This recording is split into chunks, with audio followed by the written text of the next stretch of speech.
ng Lord, gift ng Panginoon sa atin. So, dalawa ang buhay. This is the temporal life at yung eternal life. Dito mapalad na mabuhay tayo ng 60, 70, 80, 90 sa mundong ito. Napaka-ikse ng buhay. Ngayon nga po ang survey, ang inaatake sa puso ng mga lalaki is about 30 years old. Grabe, no? Yan daw yung time na kung saan ay napaka-risky ng buhay, yung 30 to 40 years old. Kaya may kasabihan tayo na yung pagdating daw ng 40 years old, doon lang magsisimula yung buhay mo. Dahil tumawid ka doon sa risky na 10 years na yon. Tama po yun. Pag nabuhay ka ngayon ng 60, 70, 80, bonus na yun sa Lord. Diba? Sa panahon namin ngayon, pag nakarating kami ng 60, okay na siya. Ganun ka-ikse ang buhay. Pero ang promise ng Lord, kapag tinanggap natin siya sa ating buhay, ay the gift of God is eternal life. Habang buhay, doon naman sa piling ng ating Panginoon. Doon tayo aalibin. At doon wala nang luha, wala nang sakit, wala nang lahat ng bagay. Wala nang kamatayan dahil nalampasan na yun.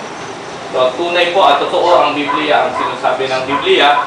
Kaya habang nabubuhay tayo dito, ang suggestion ko or ang isa sa panawagan, lagi nating ilapit yung ating buhay sa Panginoon.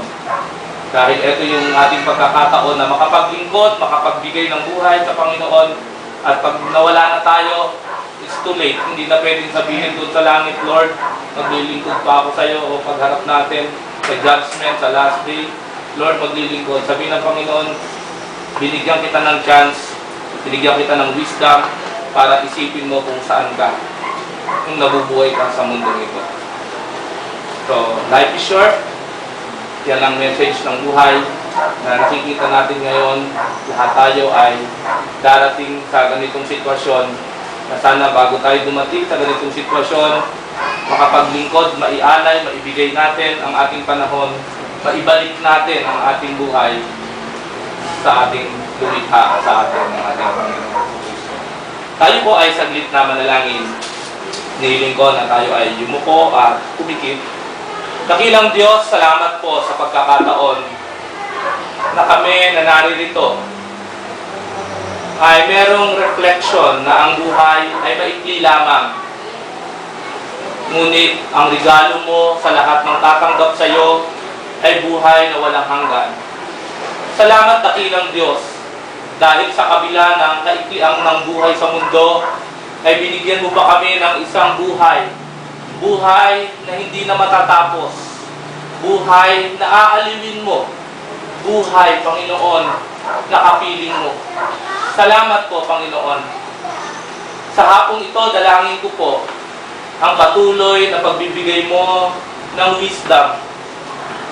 Patuloy na pagbibigay mo sa amin, especially sa family ni Brother Luis, ng katatagan. Na magbigay ka, Panginoon, sa kanila ng isang pag-asa. Although may lungkot ang buhay, dahil may naiiwan si Brother Luis, sila Melvin, at yung kanyang sister, at yung kanyang stepmother, at marami pang iba na loved ones na naririto, dalangin ko po, Panginoon, na gamitin mo ang sitwasyon na ito para makita namin na dapat kaming lumapit sa iyo, na dapat naming ibigay ang aming buhay sa iyo, dapat kaming maglingkod sa iyo, at ibalik namin ang aming buhay ng merong kabanalan, merong pagsunod, at merong pagsamba sa iyong harapan. Salamat po, Panginoon. Dalangin ko po na ingatan mo ang sitwasyon na ito hanggang sa paghatid sa huling hantungan ni Brother Luis, Panginoon, ay ikaw ang manguna. Gawin mong maayos, mapayapa, at gawin mong matalino ang bawat hakbang ng pamilya patungo sa isang buhay uli na hindi nakapiling ang kanilang tatay. Lord, dalangin ko po na basbasan mo ang katawan ni Brother Luis at itinatagubilin namin siya sa inyo at naniniwala kami, Panginoon, na ikaw ang may hawak ng buhay at ikaw din ang babawi nito sa amin. Salamat po, Panginoon. Ingatan mo ang bawat isang naririto.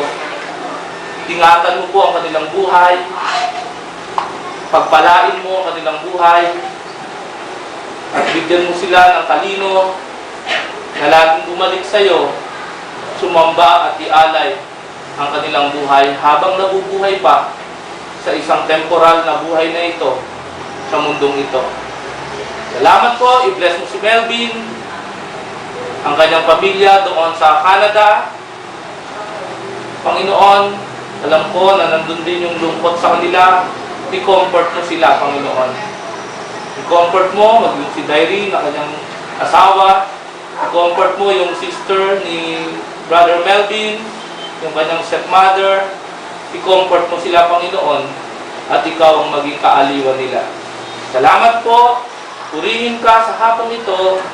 Dakilain ka ng aming buhay at pinagkakatiwala ko sa inyo ang paghahatid sa uling antungan ng tatay ni Melvin, Panginoon. Kayo po ang manguna at magbigay ng talino sa kanila. In Jesus' name. Amen. Amen.